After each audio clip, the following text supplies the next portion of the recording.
Pessoal, boa noite. Eu gostaria mais uma vez de agradecer a presença de todos vocês, pelo fato de vocês terem reservado esse tempo para estar comigo no nosso canal. Todas as quartas-feiras à noite nós temos um encontro marcado aqui para tratar de algum assunto importante envolvendo saúde ocular. Eu tenho falado para vocês todas as quartas-feiras, reiteradas vezes, que a nossa intenção com o nosso canal é basicamente duas, né? Compartilhar um pouquinho do nosso conhecimento e da nossa experiência ao longo desses últimos 25 anos exercendo a medicina e a oftalmologia, tá bom? E a gente vive num mundo totalmente digital. E hoje que acho que esses recursos digitais eles são fundamentais e importantes para que a gente consiga levar cada vez mais informação de qualidade a um número maior de pessoas, conseguindo então ultrapassar os limites físicos, não é isso? A óptica, o Jopa, chegou. E aí, Jopa, como é que vai? Tudo bem com você?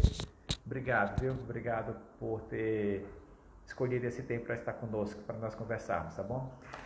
Então, assim, Buzales, eu acho que é isso. Boa noite, como é que vai? Jopa Gui, isso, tudo bem com você, Jopa? Buzales, obrigado, viu? Obrigado. Em resumo, obrigado então pela presença de todos vocês, é sempre um prazer estar aqui para a gente então compartilhar um pouquinho de conhecimento, de experiência e levar sempre informação de qualidade às regiões mais distantes possível, aquela que onde a gente não pode estar presente fisicamente, mas hoje com o milagre da revolução digital, a gente consegue atingir um número maior de pessoas. Oi, Heraldo, olha quem está aí, tudo bem, Heraldo? O Heraldo fez hoje à tarde cirurgia de catarata, ele já está ligado, né, Heraldo? Obrigado, viu, Heraldo, por estar conosco também. Um beijão aí para Carol. Então é assim, pessoal, toda última... Oi, Lu, você entrou também, Lu? Conseguiu um tempinho aqui. O Lu estava conversando comigo, a gente estava discutindo algumas questões de ordem mais acadêmica, científica. E aí o Lu resolveu entrar na nossa live para bater um papo. Pessoal, lembrando que o mês de junho é o mês voltado para conscientização e prevenção do ceratocone, tá bom? A gente já falou muito sobre ceratocone ao longo desse mês, eu vou lembrar rapidamente, tá bom?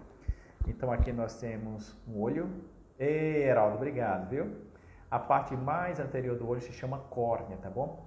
No caso do ceratocone, a córnea ela fica pontuda, barriguda, afinada, isso gera astigmatismo regular e baixa de visão. Buzalos, o doutor trabalhava com o senhor na época do olhos, era orientado meu nome. Oi, Bruna, como é que vai com você, tá bom? Ah, orientadora, né, Bru? Vera, Bruno, assim, às vezes a gente tem que interromper um pouquinho o bate-papo, porque vão ter assim, muitas interferências boas. Tudo bem com você, Bruno? Obrigado, viu?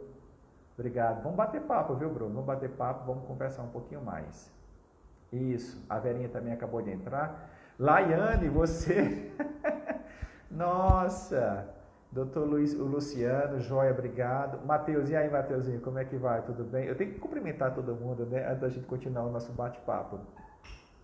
Então, como eu estava falando para vocês, a córnea ela vai ficando pontuda, barriguda e afinada, e isso gera um probleminha chamado astigmatismo irregular. E o paciente fica com dificuldade para enxergar, tá bom?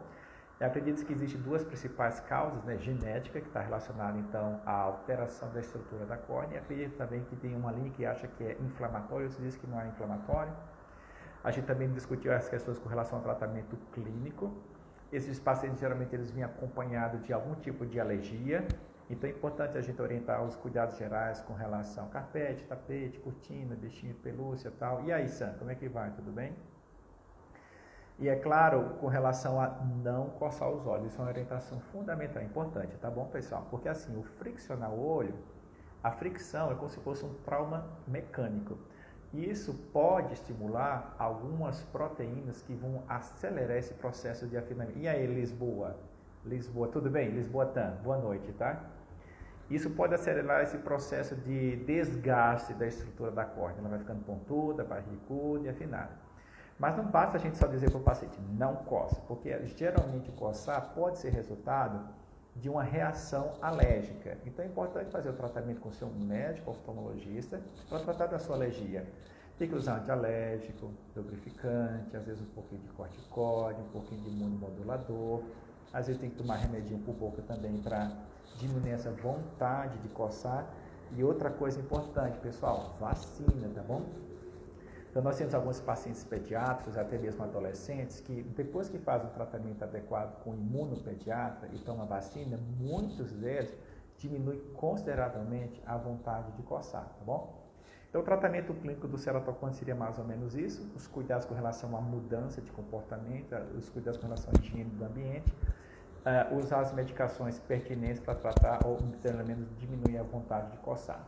E aí vem a questão também do tratamento clínico do óculos e da lente de contato, tá bom? A lente de contato é uma excelente opção.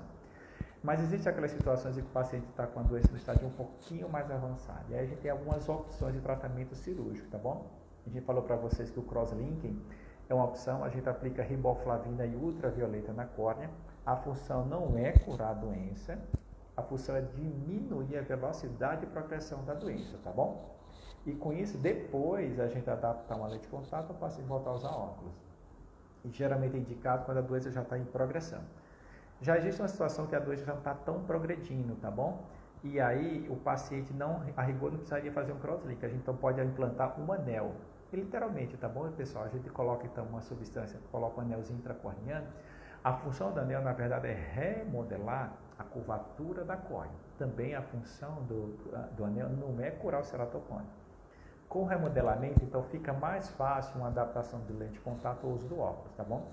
E existe aquele caso extremo que o paciente tem uma córnea cuja curvatura já está muito avançada. E aí, Leiovisky, é mais ou menos isso, tudo bom?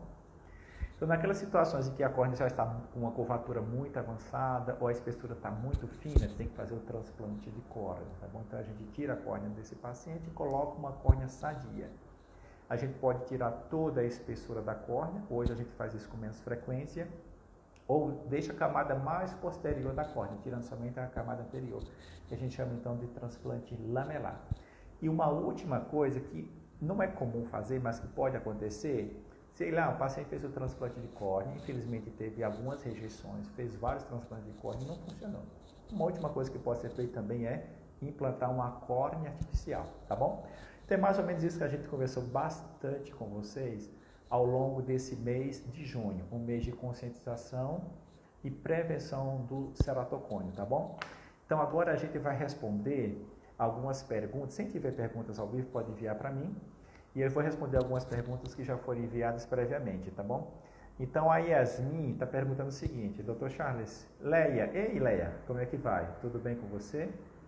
Langela Fabrício, acho que é isso. Boa noite, pessoal. Bem-vindo, tá? Obrigado pela presença de vocês.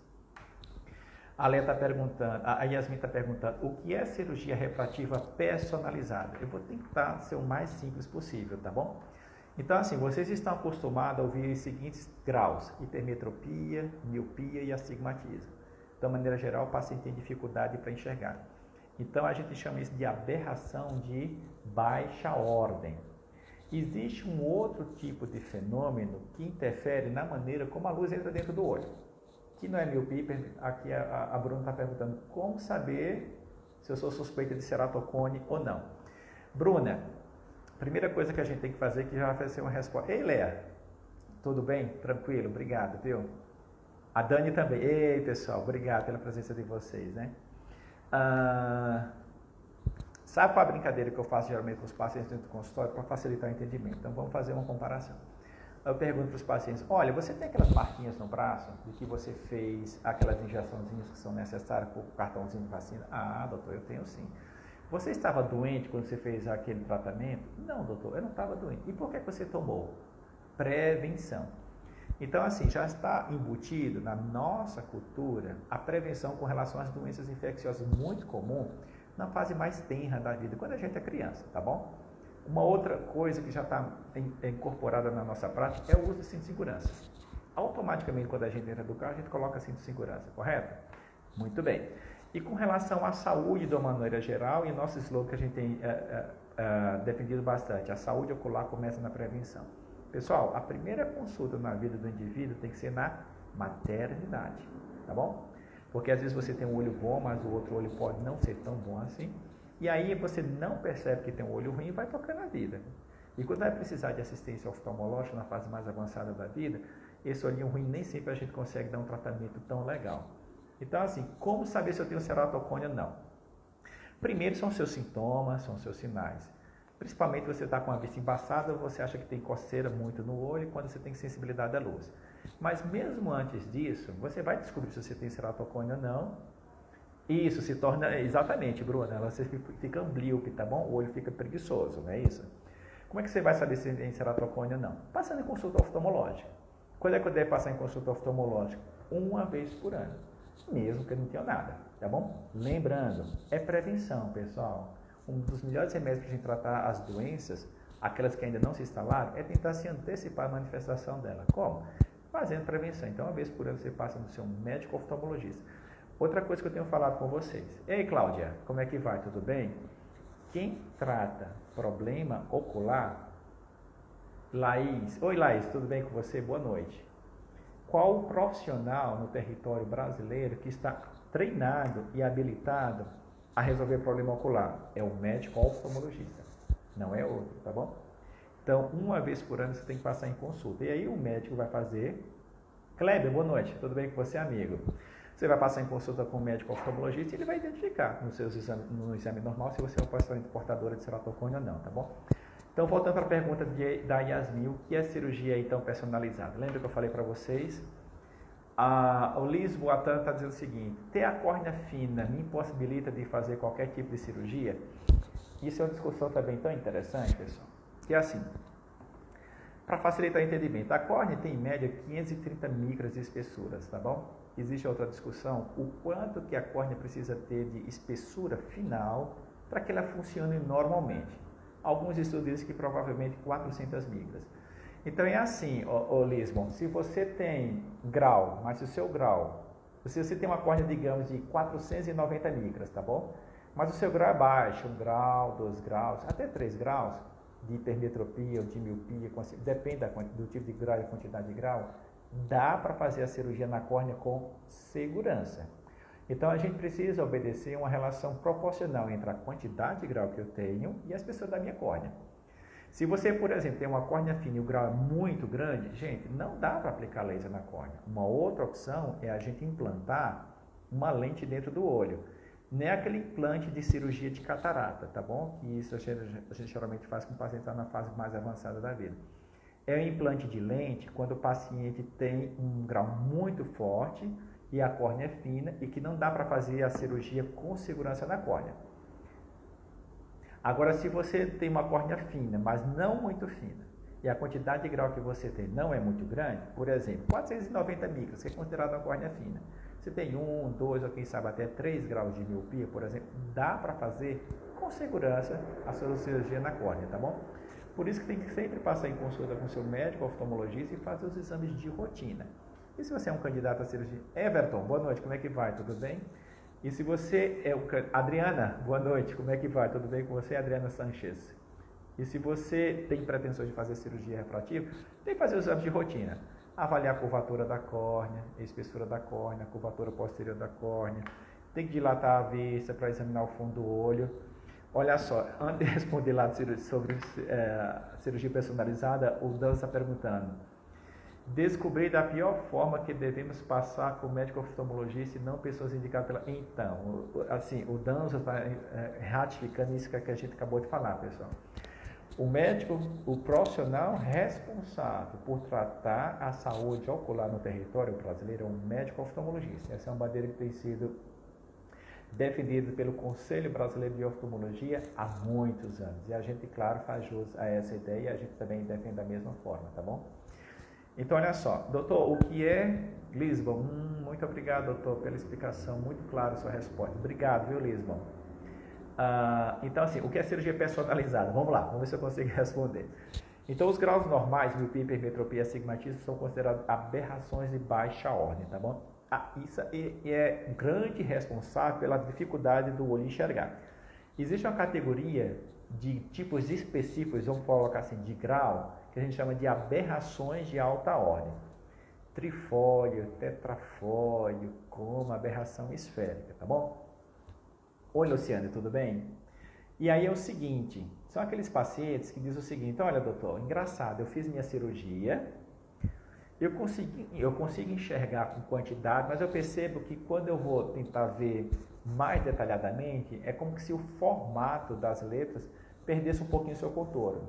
Provavelmente são as aberrações de alta ordem que estão influenciando.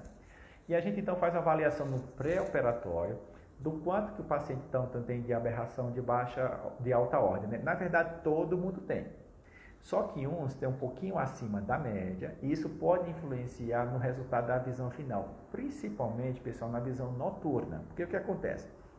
Durante o dia, minha pupilinha está fechada, tá bom? A pupila, por si só, ela consegue, entre aspas, filtrar a quantidade de luz que vem para dentro do olho. Então, os raios aqui dentro do olho chegam lá no fundo, na retina, e eu consigo enxergar bem. Mas terminando o dia e começando a noite, o que acontece? Minha pupila dilata. E aí, existem áreas da córnea que sofreram um tratamento com laser, existem outras áreas da córnea que não sofreram tratamento com laser. Então, quando o raio bate na córnea e ele entra dentro do olho, ele entra numa velocidade diferente um do outro. E isso vai causar alguns distúrbios oculares, né, em termos de enxergar. E provavelmente são as aberrações que vão influenciar, então, nessa qualidade de visão. Então, quando a gente fala hoje em aberração de alta ordem, todo mundo tem, só que ela sofre muita influência, por exemplo, do tamanho da pupila. Por isso que a gente tem que avaliar o tamanho da pupila no pré-operatório de cirurgia refrativa.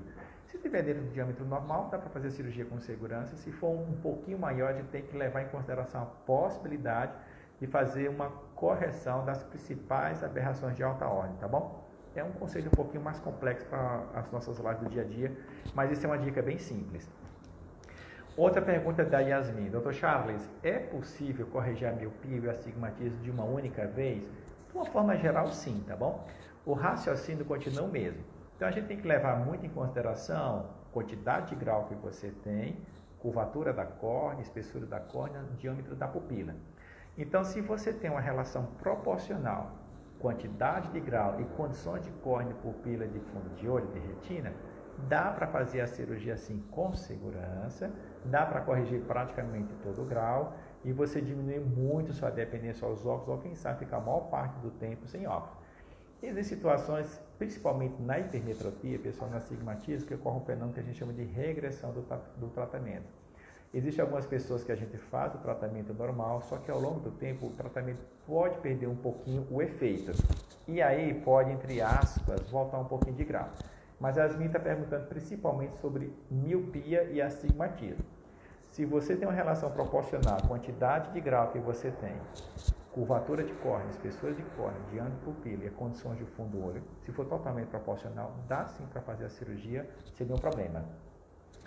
O Danzo está dizendo o seguinte: depois da cirurgia refrativa, posso sair no sol? Caso não, quanto tempo depois possa? É assim, Danzo.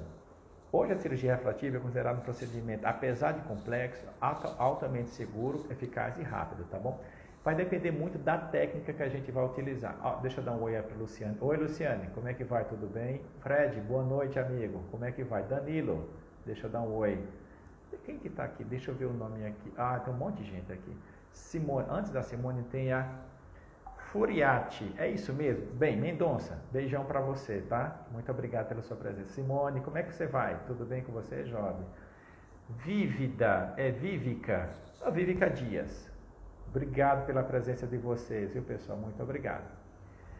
Gi, e aí? Gi é minha colega de trabalho, minha parceira de sempre, de todos os momentos. Beijão para você, viu, Gi? A Verinha também tá dando ok.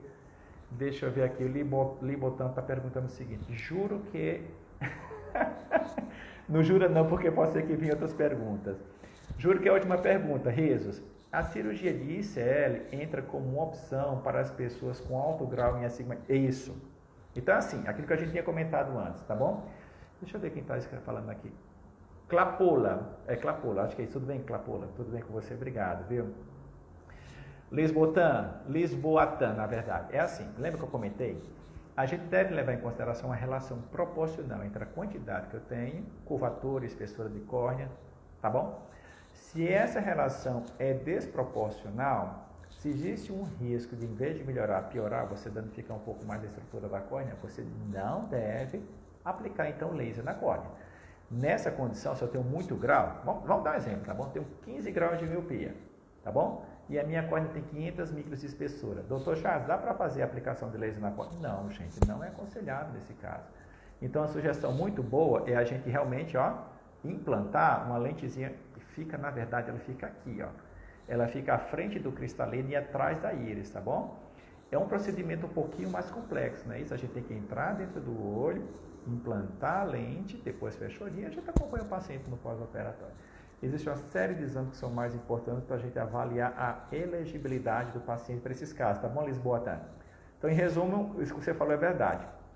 Grau muito forte e córnea fina, não deve aplicar laser na córnea. O que a gente deve é implantar uma lente dentro do olho, tá bom? Deixa eu ver se tem mais perguntas. Albiero, boa noite, jovem. Como é que vai? Tudo bem? Obrigado pela sua presença. Raquel, tudo bem com você, Raquelzinho? A Raquel sempre que pode dá um oi pra gente, prestigia as nossas lives. A Raquel também já foi uma convidada especial nossa. A Raquel, você já está previamente convidada no próximo ano para a gente conversar sobre catarata, tá? Beijão para você, pro Edu e para a filhinha, tá bom? Beijão. Deixa eu ver aqui. Neidudinha. E aí, Neide, como é que vai? Tudo bem com você? Joia. Tentando responder então a pergunta do Danzo. Doutor, fiz cirurgia refrativa, quanto tempo depois eu posso me expor ao sol? Vai depender da técnica, tá bom? Então imagina o seguinte, para facilitar o entendimento, a gente já conversou algumas vezes sobre isso, tá?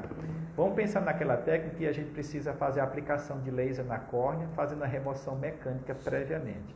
O pós-operatório, naturalmente, é um pouco mais desconfortável. Por quê, pessoal? A córnea, ela é aproximadamente 700 vezes mais sensível do que a pele e 100 vezes mais sensível do que a polpa do dente.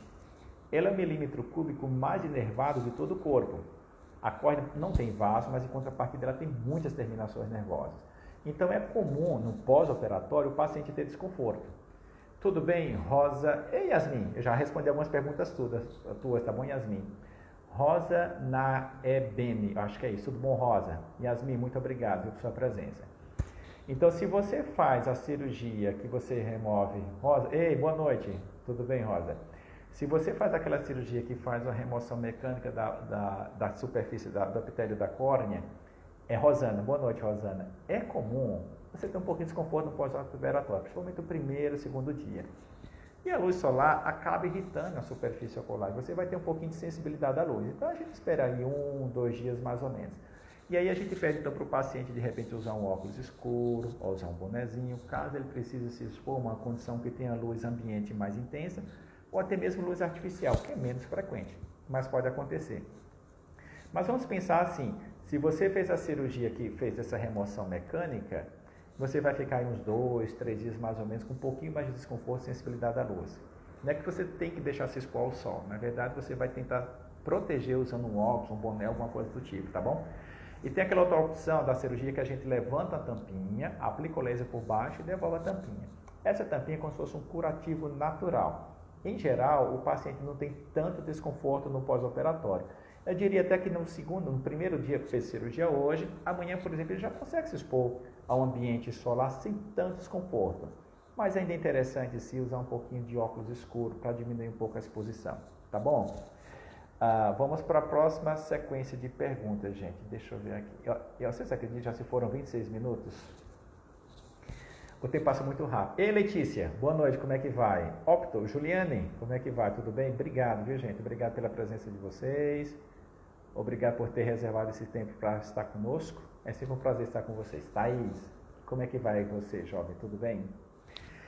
Pessoal, o Mancini Benjamin está dizendo o seguinte: doutor, usar óculos pode viciar?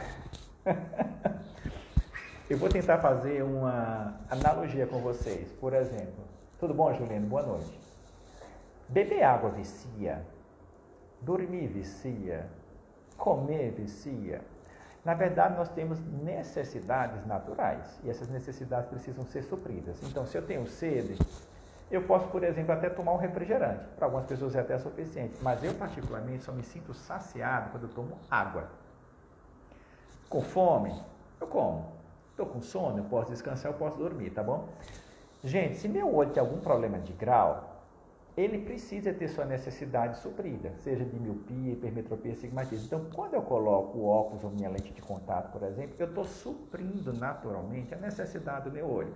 O que acontece? O meu olho vai querer cada vez mais estar enxergando bem. Se eu tiro o óculos ou a lente de contato, por exemplo, eu vou ficar com a vista embaçada. Então, na verdade, não é que o óculos ou a lente de contato vicia de maneira negativa. Ele está suprindo a necessidade que você tem. Enquanto você tiver aquela necessidade, a melhor forma de resolvê-la é óculos ou lente de contato. E uma opção, então, seria você fazer uma cirurgia. Ou você faz uma cirurgia aplicando laser na córnea ou implantando, por exemplo, uma lente dentro do olho, tá bom? Então, na minha opinião, eu acho que o termo adequado, Mancini, não seria assim, viciar, tá bom? Claro que gera dependência, esse é um fato, porque você precisa daquele recurso. Mas não seria uma dependência tão pejorativa, apesar de comprometer um pouquinho a qualidade de vida. E aí, Fabrício, boa noite. Tudo bem com você, jovem? Obrigado, viu, pela preferência por estar conosco. Combinado? Yasmin fez outra pergunta, é o seguinte: ler com pouca luz enfraquece a visão? Essas são perguntas muito frequentes, tá bom? Na verdade é o seguinte, pessoal, quando eu estou lendo, tá? Qualquer que seja o objeto, eu preciso que tenha quantidade de luz suficiente no objeto em que meu olho está fixado. Eu posso até que o ambiente externo, o ambiente mais distante do meu objeto, tenha pouca luz. Boa noite, Fabrício, tudo bem? Mas o objeto em si precisa de quantidade de luz suficiente, porque senão eu não vou conseguir fazer uma leitura confortável. Se eu não faço, porque o que acontece? A luz bate no objeto, reflete do olho, vai para o meu cérebro e assim eu enxergo. Se eu não tenho quantidade de luz, isso, Yasmin, essa é outra pergunta tua, tá? Se eu não tenho quantidade de luz suficiente, eu não vou conseguir fazer uma leitura confortável, adequada. Então eu vou ter desconforto. Posso ter sensação de peso nas vistas, uma leve dor de cabeça, não consigo enxergar. Então, assim, a rigor, não é que enfraquece, não, tá bom? Eu não vou conseguir desempenhar uma atividade satisfatoriamente. O que é que eu preciso, então, fazer?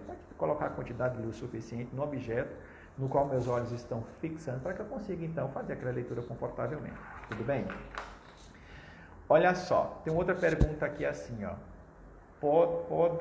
Acho que é Podro, Zei Sumos. Quando devo procurar um oftalmologista? A gente já conversou um pouquinho sobre isso hoje à noite. É assim, gente. Outro dia eu estava lendo um artigo bem interessante que estava aventando a possibilidade de muitas doenças cardiológicas terem um diagnóstico inicial a partir do exame oftalmológico. Por quê? O cérebro provavelmente é o órgão mais importante de todo o corpo, tá bom? E uma extensão do cérebro é o olho, tá bom? O olho é uma espécie de radar. Ei, Vera, como é que vai? Tudo bem? Boa noite. Obrigado pela sua presença. Eu poderia, assim, de maneira bem simples e superficial, dizer o seguinte: o olho é como se fosse uma espécie de radar do organismo. Ele está em contato direto com o ambiente, tá bom? Então, nós temos 5 sentidos. Desses 5 sentidos, gente, o mais importante é a visão. Deixa eu só interromper um pouquinho. O Fabrício vai dizer o seguinte: doutor, eu tenho astigmatismo e hipermetropia e um grau um pouco forte. Tem cirurgia? Tem cirurgia sim. Lembra que a gente conversou antes previamente, Fabrício? Não sei se você já estava na live. A gente sempre tem que obedecer critérios de segurança. E um dos critérios de segurança é a relação proporcional entre a quantidade de grau que eu tenho e a espessura da minha córnea. Se essa relação for proporcional, sim, dá para fazer a sua cirurgia com segurança na córnea, tá bom? Outras possibilidades, se essa relação for desproporcional, a gente tem que estudar a possibilidade de implantar uma lente dentro do olho, tá bom? Então, assim, o olho é uma extensão do cérebro. E eu estava lendo um artigo dizendo o seguinte: porque os vasos do fundo do olho, gente, eles são muito sensíveis a algumas alterações do corpo. E às vezes a gente consegue detectar algumas doenças sistêmicas, por exemplo, pressão alta, diabetes, alguns tipos específicos de câncer, que antes de ter uma repercussão ou uma manifestação assim mais evidente no corpo, a gente consegue então identificar já por causa das alterações no fundo do olho. E como é que a gente sabe isso? Ou vocês passam em consulta oftalmológica de rotina, aquilo que a gente tem falado reiteradas vezes em todas as nossas lives, pelo menos uma vez por ano. Doutor, não estou sentindo nada, tem que passar no médico oftalmologista? Sim, uma vez por ano pelo menos, para fazer seu exame de rotina. Lembrando que uma das coisas que a gente tem falado para vocês é que a saúde ocular começa na prevenção, tá bom? De nada, Yasmin, para você também. Muito obrigado. Então, uma vez por ano, você deve passar no seu médico oftalmologista para exame de rotina, mesmo que você nada esteja sentindo. Um bom exame oftalmológico pode nos referir ou pode sugerir uma saúde em geral do nosso corpo. De maneira indireta, ele pode sugerir, tá bom? Mas, independentemente disso, você tem que passar em consulta uma vez por ano no seu médico oftalmologista. A Juliana Emelin está perguntando o seguinte: como tratar estrabismo? Vocês lembram o que é estrabismo? Então, assim, o olho é uma bolinha, tá certo? Ele tem uma porta de entrada e ele tem uma porta de saída. A luz precisa passar por dentro dele, continuar o seu caminho, chega no cérebro e a gente enxerga. Mas quem é que mantém o olho na sua posição correta? São os músculos, pessoal. O olho tem músculo? Tem. Sabia que o olho tem músculo? E é exatamente isso. A função, então, dos músculos é fazer com que os olhos se movimentem. Para cima, para baixo, para um lado e para o outro. E, ó, movimentando sobre o seu eixo. Existe uma posição que a gente chama de estrabismo. Existem diferentes tipos de estrabismo, tá bom? Então, estrabismo é quando o olho, por alguma razão, não consegue manter sua posição. E aí, o que é que a gente deve fazer? Reposicionar um paciente. Reposicionar o olho mexendo nos músculos dos olhos. Dentro da oftalmologia existe uma subespecialidade chamada de estrabologia, que é a parte da oftalmologia exatamente que estuda os distúrbios de movimentação do olho, tá bom? O colega estrabólogo vai estudar detalhadamente o tipo de distúrbio que você tem de movimentação ocular. Provavelmente ele vai sugerir para você. E aí, Flávio, como é que vai? Tudo bem? Ele vai sugerir para você, por exemplo, um reposicionamento do músculo. Existe também uma discussão se toxina botulínica, em alguns casos específicos, também pode ajudar no reposicionamento do músculo. Pessoal, já se passaram 34 minutos. Eu vou tentar acelerar as nossas últimas perguntas. Qualquer pessoa pode ficar cega? Assim, é o Mancini que está perguntando, né? É uma pergunta, acho que muito genérica. Gisele, boa noite, Gisele, tudo bem com você? Qualquer pessoa pode ficar cega, concorda? Você pode ficar cego por um trauma que você sentiu. Você simplesmente sofreu um trauma, claro, dependendo da natureza do trauma, da intensidade, a quantidade de acometimento que o olho teve, você pode ficar cego, não é isso? Existem doenças infecciosas que você pode adquirir, pode deixar você ficar cego. Existem doenças degenerativas com retinopatia diabética, que pode também você ficar cego, tá bom? Então, existem várias condições, tanto genéticas como adquiridas, de natureza traumática ou não traumática, infecciosa e assim sucessivamente. Pode sim ficar cego, mas a gente não quer ficar cego, né? Por isso, mais uma vez, assim, tem aquelas doenças silenciosas que o indivíduo pode ter, principalmente diabetes, né? Diabetes é um exemplo bem típico, né? De pessoas que têm alterações na glicose, no açúcar, vai alterando o olho, só que altera de maneira diferente um olho em relação ao outro. E aí, eu tenho um paciente jovem, gente, por volta de 30 e poucos anos de idade, ele simplesmente está cego de um olho e o outro olho ele tem assim, alguma coisa em torno de 10% de visão. Tinha um diabetes, não conseguia, acho que entender a importância do tratamento, do acompanhamento com o seu médico oftalmologista de rotina. A doença avançou a um tal ponto que ele ficou cego de um olho e agora está bastante difícil para tentar resolver o problema do outro olho. Que dá para ficar cego? Dá, mas a ideia então é que a gente tenha os cuidados necessários para não ficar cego, tá bom? A Gisele está perguntando o seguinte, em que circunstâncias pode haver o descolamento de retina? Antes disso, o Fabrício está perguntando, doutor, vou mandar mensagem para o senhor no privado para marcar uma consulta. Tá bom. À vontade, viu, Fabrício? Eu estou à disposição. É isso. Pode enviar uma mensagem para a gente no privado e a gente marca uma consulta, tá bom? Gisele está perguntando, em que circunstâncias pode haver o descolamento da retina? Então, assim, lembra que o olho, eu falei para você, é uma bolinha, tem a parte da frente e a parte de trás, tá bom? A parte de trás, então, a gente tem a retina, a coroide e essa parte branca é a esclera, tá bom? O descolamento da retina, como o próprio nome diz, ei Henrique, boa noite, tudo bem com você, amigo? É quando a retina sai da sua posição. Marcinha, boa noite, Márcia Jesus, obrigado pela sua presença.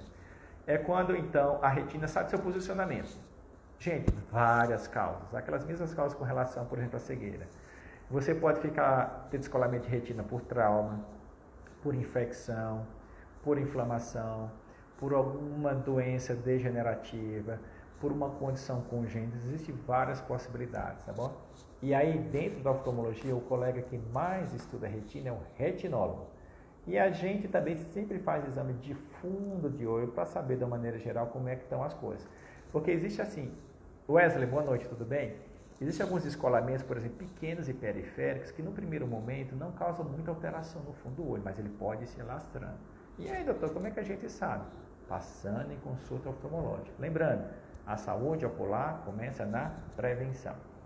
Vamos lá, pessoal, eu preciso acelerar um pouquinho, acho que eu vou responder mais uma perguntinha, porque já se passaram 37 minutos. Essas últimas lives do mês são as lives bem legais, elas são bastante interativas, tem muita pergunta e você se sente bastante à vontade para ir me enviando as perguntas e a gente vai respondendo, tá bom?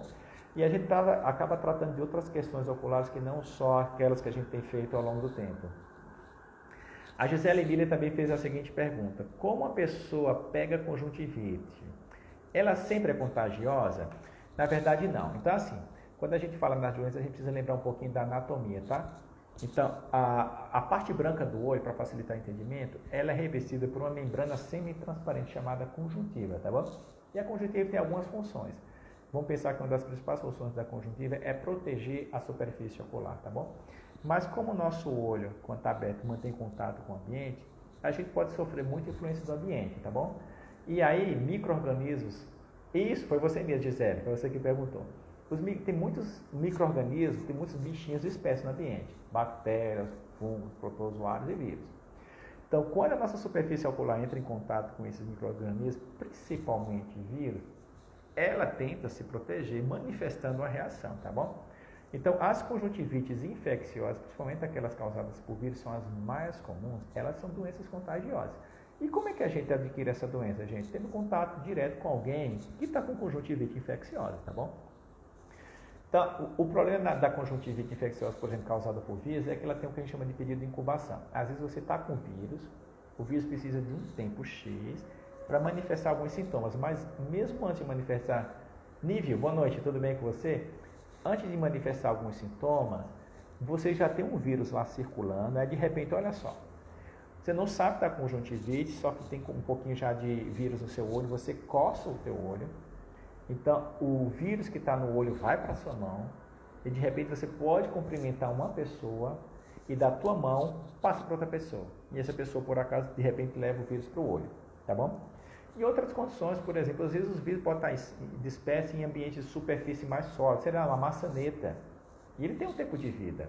E de repente você usa então um ambiente comum, sei lá, você está no shopping, precisou usar o toalete, o vírus estava lá na maçaneta, você precisou usar a maçaneta para entrar e sair, ficou na tua mão, da tua mão você leva para o olho.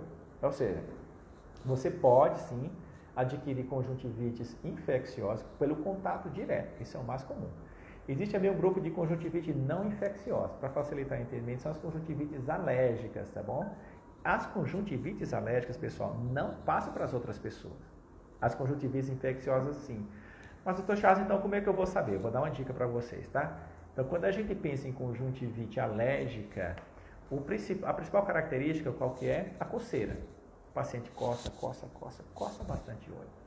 Já a conjuntivite infecciosa, o mais comum são as secreções. O paciente produz secreção e diz, olha doutor, meu vírus, eu amanheci com o meu olho assim, pregando, dificuldade para abrir o olho, muita secreção, tá bom? Então as conjuntivites alérgicas não passam de uma pessoa para outra, isso é uma resposta do teu organismo às agressões que ele sofreu do ambiente. Carpete, tapete, cortina, vestido de pelúcia, gato, cachorro, coisa do tipo, tá bom?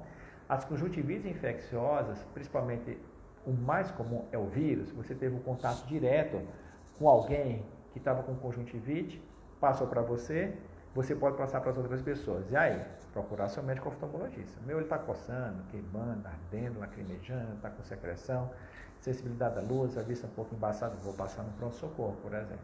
Aí o colega vai examinar, ele vai conseguir, então, através do exame, fazer uma diferenciação se você está com conjuntivite infecciosa ou não infecciosa. Se não for infecciosa, vai fazer o tratamento específico, você pode voltar ao convívio social. Mas se for infeccioso, você tem que se recolher, para que você não passe a doença para as outras pessoas, tá bom? Pessoal, olha só, já são 8 horas e 41 minutos. A nossa média de live... Ei, Érica Carvalho, boa noite, como é que vai? Tudo bem? Nosso tempo médio de live é de aproximadamente 30 minutos. De nada, viu, ô Gisele? Prazer poder responder.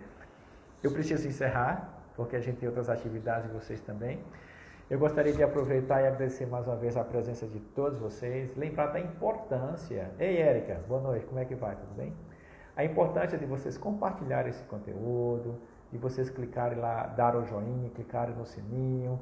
O algoritmo precisa entender que muitas pessoas estão utilizando esse recurso, estão reproduzindo esse recurso, e essa é uma das maneiras que ele faz, tá bom? Nós temos um encontro marcado todas as quartas-feiras, às 20 horas aqui no nosso canal. Lembrando que na próxima quarta-feira nós temos mais live e nós vamos comemorar o Julho Turquesa. É o mês de prevenção e conscientização contra o olho seco. Nós também já estamos aguardando alguns convidados especiais, além de você, é claro, que sempre está aqui conosco, tá bom? Pessoal, muitíssimo obrigado pela presença de vocês. Foi um prazer nós estarmos juntos. Não esqueça de compartilhar, clicar no joinha desse nosso conteúdo. E a gente se vê na próxima quarta-feira para mais uma super live, tá bom? Beijo para vocês. Muito obrigado e até a próxima quarta-feira. Tchau, tchau.